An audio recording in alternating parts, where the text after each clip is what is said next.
show that gives you the latest news and commentary in Kansas City.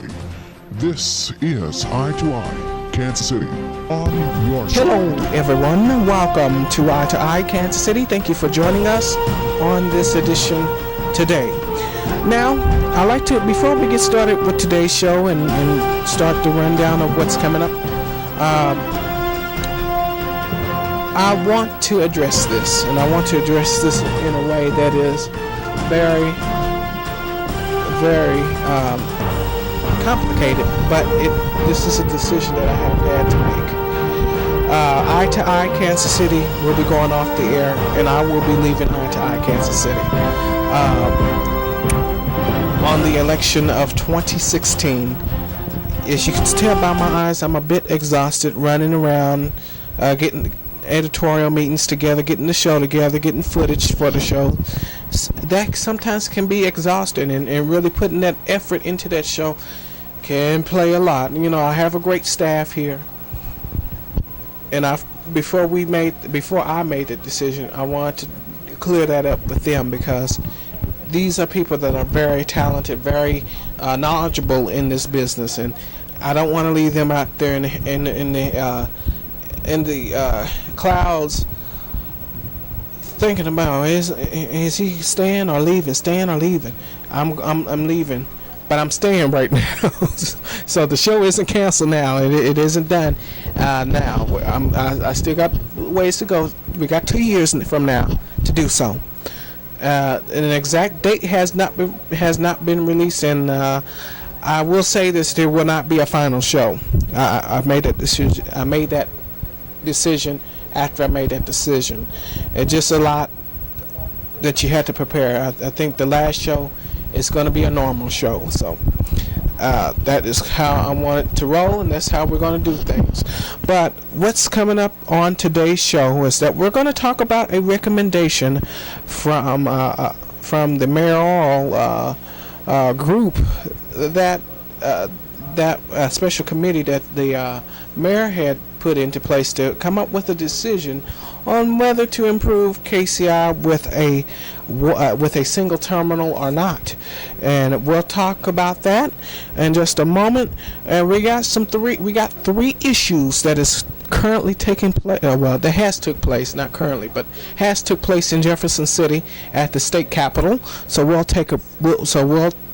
sample some of those here in just a bit, from the transfer law to the abortion wait times, if you haven't heard already, and we'll talk about the state taxes in terms of a big reduction to a certain group of people. We'll talk about that, and of course we'll talk about some of the potential issues that you might be seeing on the ballot coming soon to you. No, coming soon to you at your polling places. No, I'm just kidding. But we are going to talk about those three today. Now that isn't a joke. But what I want to also remind people before I dig my foot into this show with issues and news and commentary, I want people to log on to kcmoresources.weebly.com. We have resources that help people that are dealing with abusive relationships, teenagers in abusive relationships, and things of that nature. We have got to talk about this. We've talked about it numerous of times on the program, and we're going to continue to talk about it.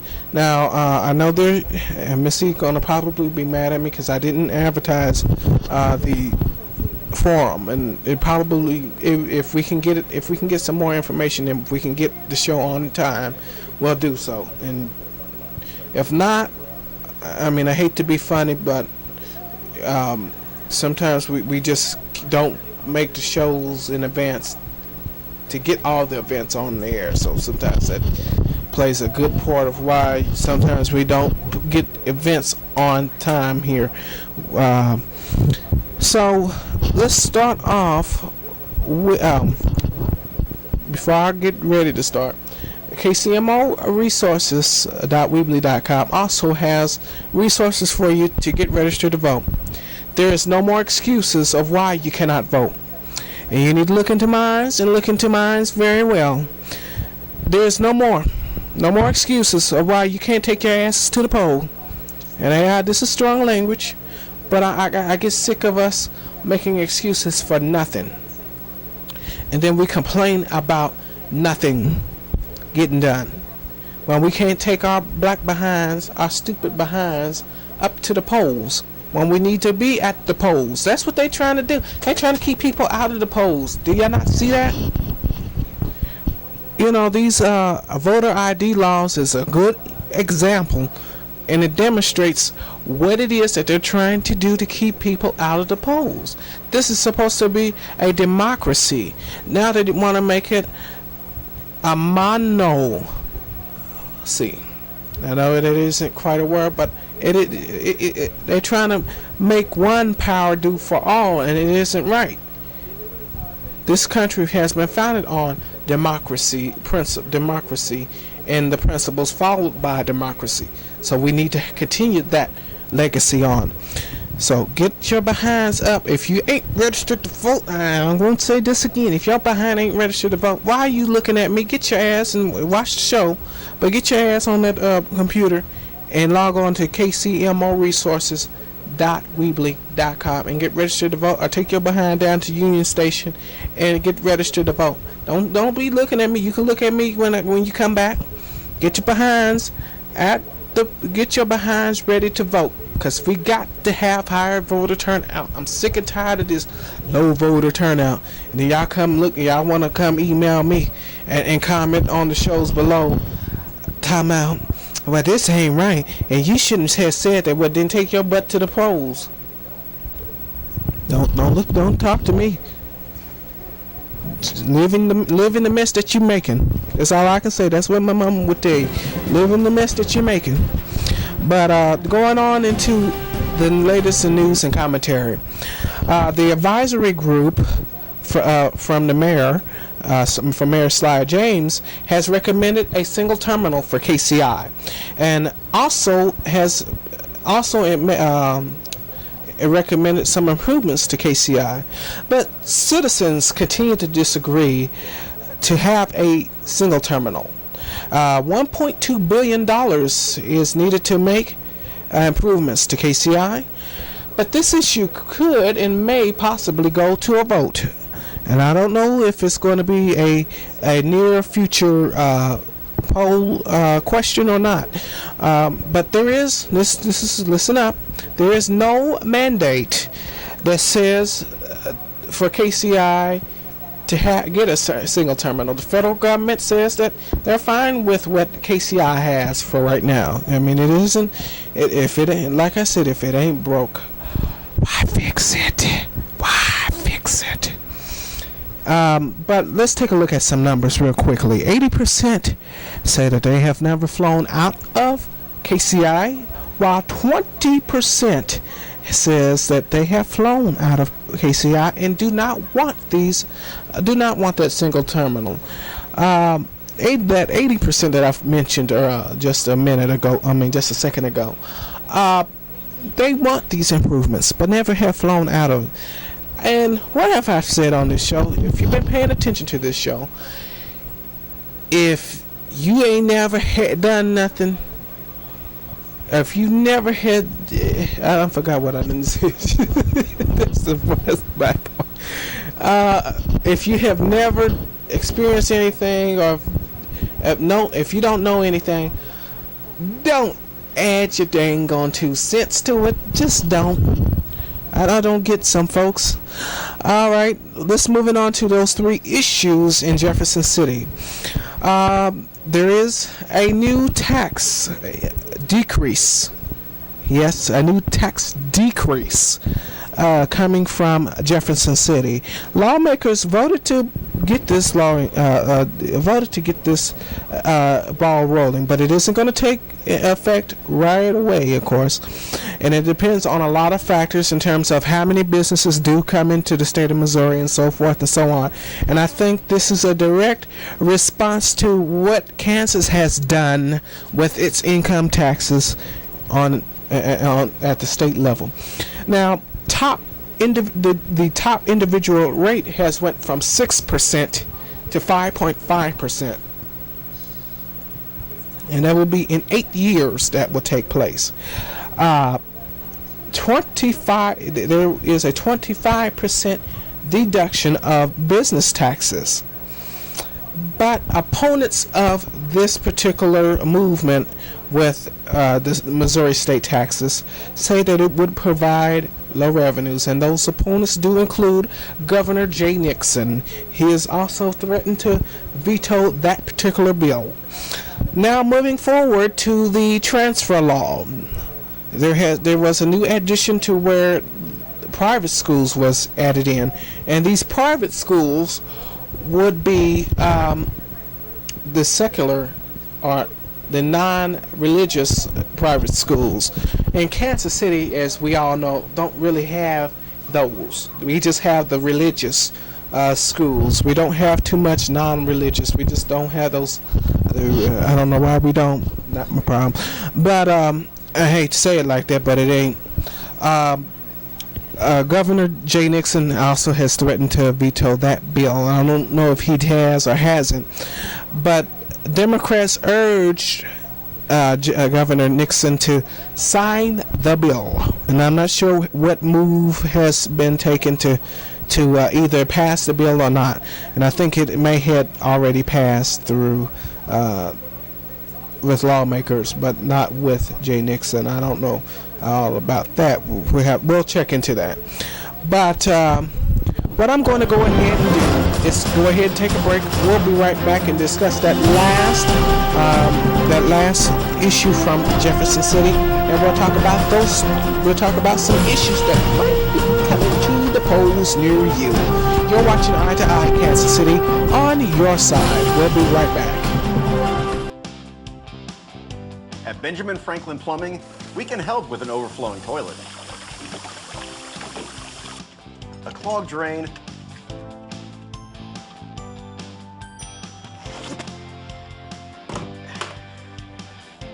or anything else you may need. Call today and get $50 off any service or repair. If there's any delay, it's you we pay. The day starts early. 9 to 5 doesn't cut it for the more than 300 Price Chopper butchers. In a town known for its own strip, only hand-cut 100% pure beef will do. Cut fresh daily. No shipped-in meats loaded up with who knows what to keep them looking good. After all, what would you rather have? Meat cut by our butchers today or shipped in from out of state? For freshness, selection, and price, Kansas City knows. Price Chopper.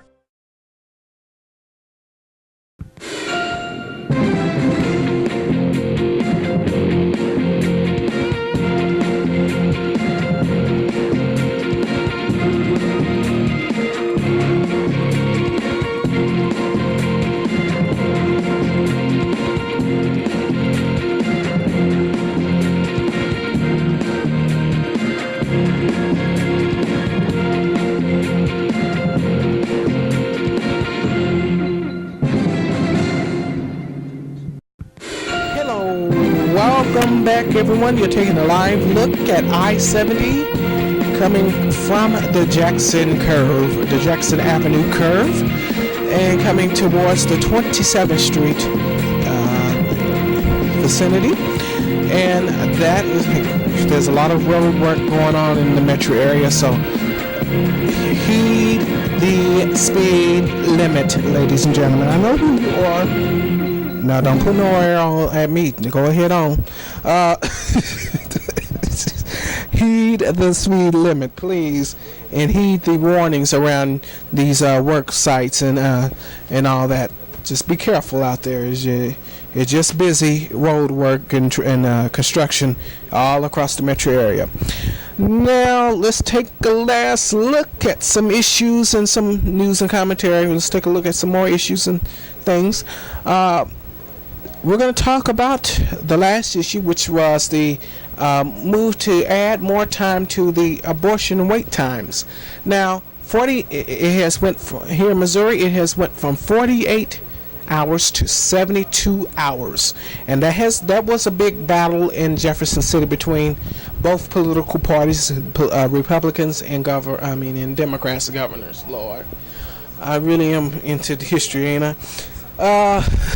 Governors.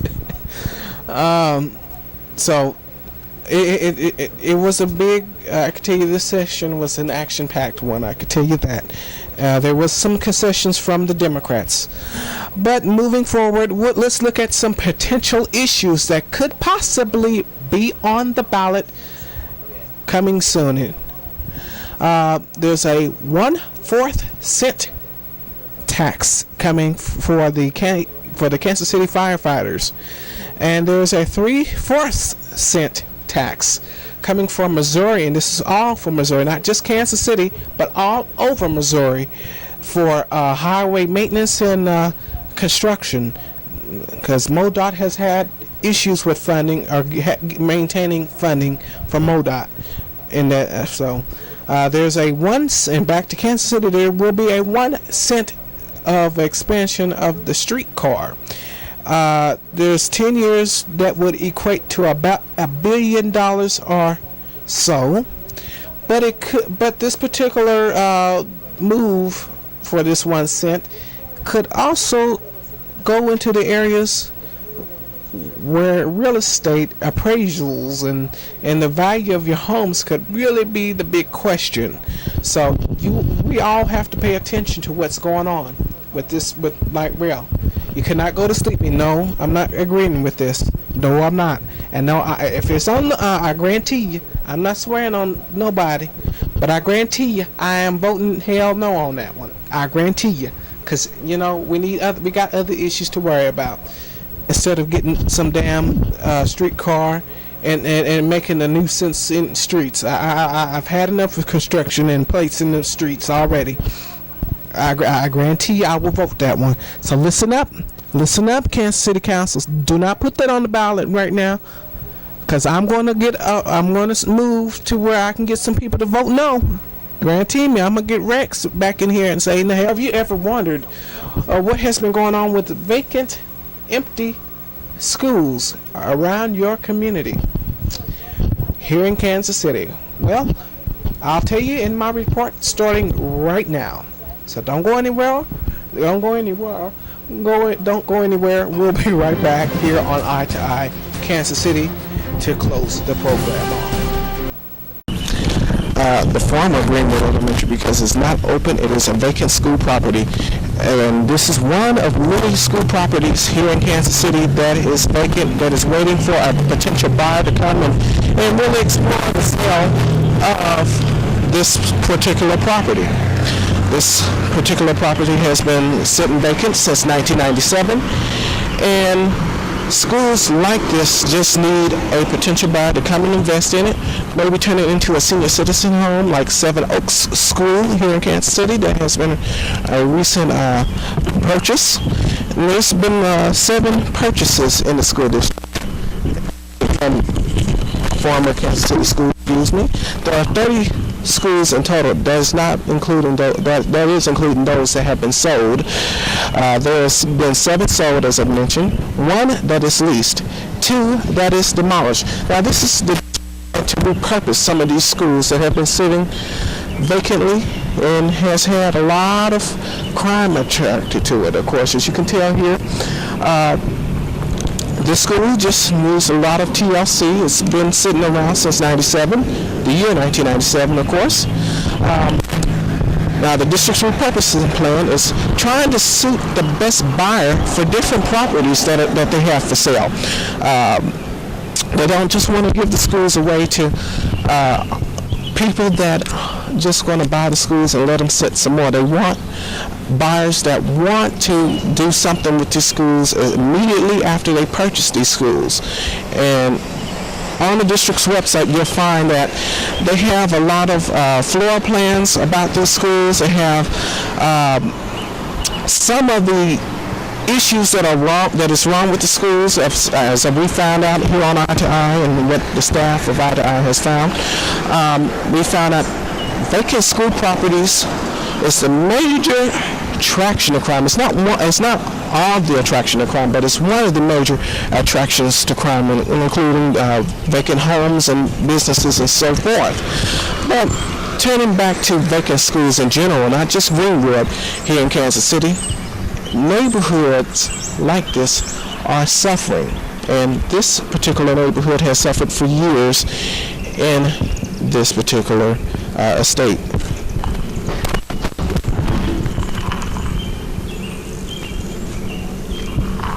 So Greenwood Elementary hasn't had a buyer yet, according to the school district's website. It's up for sale right now. Most of the schools are going through the block. I can't get it out. The Block Real Estate Company, the Block Real Estate Group. That is where the deals are being dealt with in terms of buying the schools. But the district has a lot of information on how the schools could be utilized and how it could be repurposed. But the district, it is fair to say that the district is wanting the right buyer. They don't just want anybody to just come in and just buy the school and then let it sit some more. They want someone that is going to come in and do some work on it, like the Seven Oaks School in Kansas City. Okay, everyone, that was my report, and we'll keep you monitored on what's going on with Greenwood and other schools. And of course, as I mentioned, you can log on to i2ikc.com, and we'll have a link to that particular page on our website. And that wraps it up for us here on I2I. Thank you for watching. We'll see you next time.